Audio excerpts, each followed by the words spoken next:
Good morning students. Next topic is self-inductance.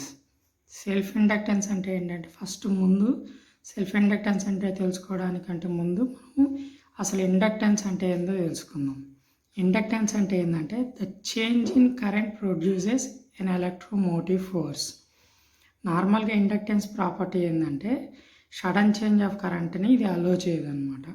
So ఇండక్టర్కి రెసిస్టెన్స్కి difference ఏంటంటే రెసిస్టెన్స్ అనేటువంటిది ఫ్లో ఆఫ్ కరెంట్ని అడ్డుకుంటుంది, అబ్స్ట్రక్ట్ చేస్తుంది.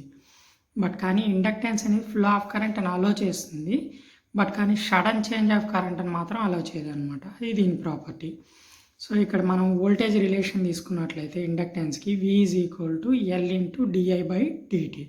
సెల్ఫ్ ఇండక్టెన్స్ అంటే ఏంటంటే rate of change of current flowing through the coil, the electromotive force is produced in the same coil is called a self inductance. ఏదైతే ఈ rate of change of current అనేది ఉందో ఆ కాయిల్లో flow అవుతున్నప్పుడు అక్కడ జనరేట్ అయ్యేటువంటి ఎలక్ట్రోమోటివ్ ఫోర్స్ అనేది సేమ్ కాయిల్లో కనుక జనరేట్ అయితే దాన్ని మనం సెల్ఫ్ ఇండక్టెన్స్ అంటాం. సో ఇక్కడ di/dt అంటే current change in current with respect to time period. ఇక్కడ dπ/dt అంటే change in flux with respect to time period. ఓకేనా. So according to Faraday's law of induction principle, magnetic flux changes, then it induces EMF in the same coil is known as a self-inductance, self-induced EMF, and the property is known as a self-inductance. The formula L is equal to N∅/I. So here N is equal to number of turns of the conductor and pi is equal to flux produced by the inductor and I equal to current flowing through the inductor. So here we need to remember always, if n number of turns increases in the coil, the flow of current will be decreases.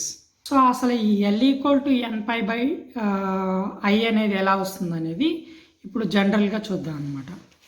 So ఇక్కడ నార్మల్గా ఒక ఇండక్టెన్స్ని మనము voltage సోర్స్కి లేదా బ్యాటరీకి connect చేసినట్లయితే power supply flow అవుతున్నంత వరకు దాని యొక్క flow of current direction అనేది ప్లస్ టు మైనస్, అంటే పాజిటివ్ టు నెగటివ్ అనేది ఫార్వర్డ్ డైరెక్షన్లో ఫ్లో ఆఫ్ కరెంట్ అనేది జరుగుతుంది. అప్పుడు voltage V is equal to L into di/dt వస్తుంది అనమాట. ఓకేనా. సో అంటే ఇండక్టర్ యొక్క capacity and as well as changing current with respect to time period ఏదైతే ఉంటుందో దాన్ని బేస్ చేసుకొని ఇక్కడ వోల్టేజ్ అనేటువంటిది వస్తుంది. అయితే ఎప్పుడైతే మనం ఈ వోల్టేజ్ పవర్ సప్లైని కానీ లేదా బ్యాటరీని కానీ రిమూవ్ చేస్తామో అప్పుడు ఏమవుతుంది, ఏదైతే ఇండక్టర్ ప్రాపర్టీ ప్రకారం అది ఎనర్జీని స్టోర్ చేసుకుంటుందో ఆ స్టోర్ అయినటువంటి ఎనర్జీ అనేది డిశ్చార్జ్ అవ్వడం స్టార్ట్ అవుతుంది. ఎప్పుడైతే ఎనర్జీ అనేటువంటి డిశ్చార్జ్ అవ్వడం స్టార్ట్ అవుతుందో ఈ పాజిటివ్ అండ్ నెగిటివ్ పొలారిటీస్ ఏవైతే ఉన్నాయో అవి ఇంటర్చేంజ్ అయిపోతాయి అనమాట. సో ఇక్కడ పాజిటివ్ వస్తుంది, ఇక్కడ నెగిటివ్ వస్తుంది. అంటే ఫ్లో ఆఫ్ కరెంట్ ఇంతకుముందు ఈ డైరెక్షన్లో ఉంటే ఇప్పుడు ఫ్లో ఆఫ్ కరెంట్ అనేది ఈ డైరెక్షన్లో ఫ్లో అవుతుంది. So reverse direction of flow of current మనం ఆల్వేస్ నెగిటివ్తో సూచిస్తాం కాబట్టి V equal to -L into di/dtని మనం తీసుకుంటున్నాం ఇక్కడ. ఓకేనా.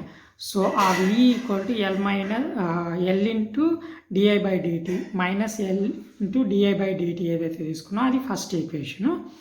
ఇండక్టెన్స్ని బేస్ చేసుకోకుండా నెంబర్ ఆఫ్ టర్న్స్ని బేస్ చేసుకొని వోల్టేజ్ రిలేషన్ రాసినట్లయితే మనకి same V equal to -N into dπ/dt వస్తుంది అనమాట. ఓకేనా. సో ఈ రెండు ఈక్వేషన్స్ని మనం ఈక్వేట్ చేసినట్లయితే ఇందులో నెగటివ్ క్యాన్సిల్ అవుతుంది, డిఫరెంటియేషన్ dd క్యాన్సిల్ అవుతుంది, ఇక్కడ dt and dt time period రెండు క్యాన్సిల్ అవుతుంది. ఇక మిగిలింది L into I equal to N∅ మిగులుతుంది. దీంట్లో మనకి ఇండక్టెన్స్ కావాలి కాబట్టి L ఈక్వల్ టు N∅/I అనేది మిగులుతుంది అనమాట. సో అదే ఫార్ములా మనం ఇక్కడ డిరైవ్ చేసి. ఓకేనా. సో అంటే ఈ ఫార్ములా దీన్ని బేస్ చేసుకొని వస్తుంది అనమాట ఇండక్టర్లో self inductance formula. Okay. So inductance property మనకు ఆల్రెడీ తెలుసు కాబట్టి వోల్టేజ్ రిలేషను ఆ ఫార్ములా తెలిస్తే ఈ డిరైవ్ చేయడం ఈజీ అనమాట. మనకేంది normal voltage relation inductance V is equal to L into di/dt. So discharging కండిషన్లో అంటే ఈ పవర్ సప్లై మనం రిమూవ్ చేసినప్పుడు అది రివర్స్ డైరెక్షన్లో ఫ్లో అవుతుంది కాబట్టి నెగిటివ్ వేసుకున్నాం. ఒకటేమో ఇండక్టెన్స్ని బేస్ చేసుకుని వోల్టేజ్ రిలేషన్ రాసాము, ఇంకొకటేమో నెంబర్ ఆఫ్ టర్న్స్ని బేస్ చేసుకొని వోల్టేజ్ రిలేషన్ రాసాము అంతే.